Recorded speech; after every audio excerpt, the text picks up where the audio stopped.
तो जिस तेजी से कोरोना वायरस इस पूरे देश में बढ़ रहा है, कोरोना वायरस के संक्रमितों की संख्या जो जिस राज्य में सबसे ज्यादा है वो महाराष्ट्र है। और महाराष्ट्र में जो सबसे ज्यादा कोरोना के युद्धवीर हैं, जो एकदम आगे की कतार में खड़े हैं, लोगों को सेवाएं दे रहे हैं, वो अब कोरोना की चपेट में आ रहे हैं। हम बात लोगों की सुरक्षा में तैनात पुलिस कर्मियों की कर रहे हैं, जिनमें कोरोना बड़ी तेजी से फैलता जा रहा है। पिछले 24 घंटे में जहां पूरे राज्य में कुल 67 पुलिसकर्मी कोरोना पॉजिटिव पाए गए, तो वहीं पिछले 4 दिनों में 281 पुलिसकर्मी भी कोरोना पॉजिटिव पाए गए हैं। लेकिन अब तक की यदि बात करें तो महाराष्ट्र पुलिस महकमे के तकरीबन 1273 पुलिसकर्मी कोरोना से संक्रमित पाए गए हैं। इनमें से करीब 50% संख्या मुंबई पुलिसकर्मियों की है।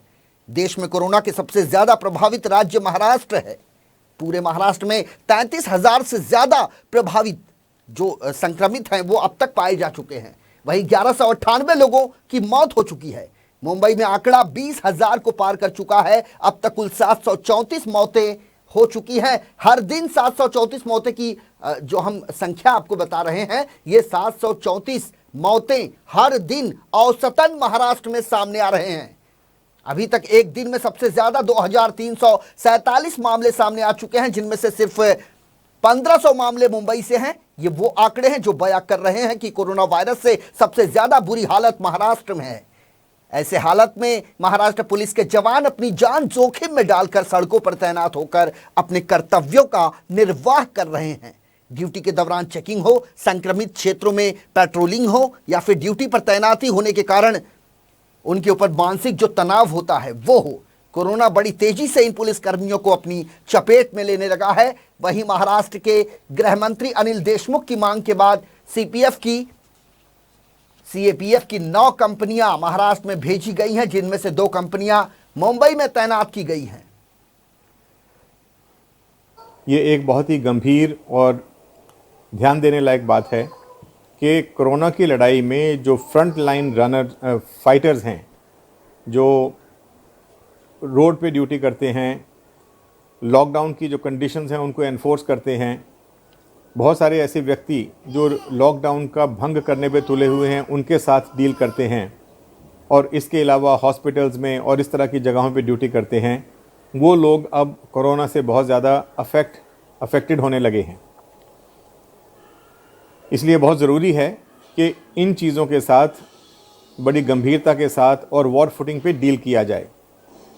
इसके जो ये तो पक्का है कि इन लोगों को ड्यूटी तो करनी पड़ेगी, जो लॉ है उसको एनफोर्स करना ही पड़ेगा, लेकिन उसको करने के लिए जो भी इनको सपोर्ट चाहिए, चाहे वो पीपीई किट्स हों, ग्लव्स हों, मास्क हों, सैनिटाइज़र्स हों, या इस तरह की सुविधाएं हों, शिफ्ट में ड्यूटी हो, जिससे इन लोगों का मनोबल बना रहे, इन लोगों की शारीरिक हेल्थ बहुत अच्छी रहे, ताकि ये आने वाले लंबे समय में ज़्यादा से ज़्यादा अच्छी तरह से अपने कर्तव्य बजा पाएँ।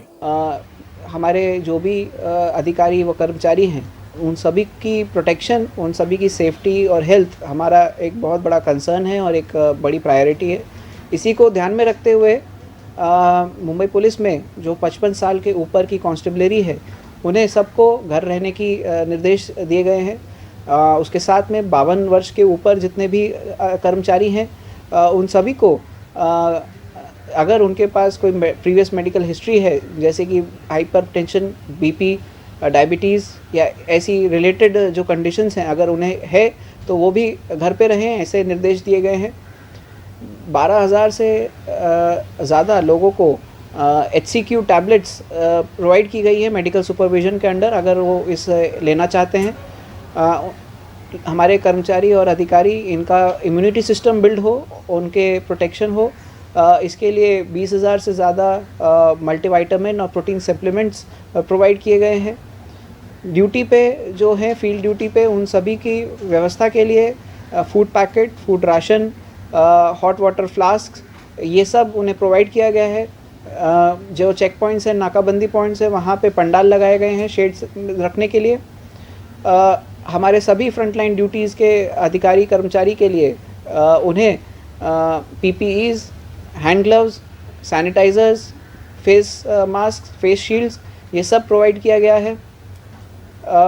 इसके साथ में हमारी एक स्पेशल हेल्पलाइन अभी हमने शुरू की है, जो ये हेल्पलाइन कंट्रोल रूम में है। इस हेल्पलाइन के द्वारा हमारे सभी कर्मचारी और उनकी फैमिलीज़ इस पे बात कर सकते हैं और कोविड से रिलेटेड कोई भी अगर इश्यूज़ है, कोई डाउट्स हैं तो वो क्लैरिफाई कर सकते हैं। अगर उन्हें कोई ज़रूरत है तो वो पूरी कर सकते हैं। उनको अगर कोई इन्फॉर्मेशन चाहिए कहीं, अगर उन्हें लगता है कि उन्हें हॉस्पिटल जाना है तो वो उस हेल्पलाइन के थ्रू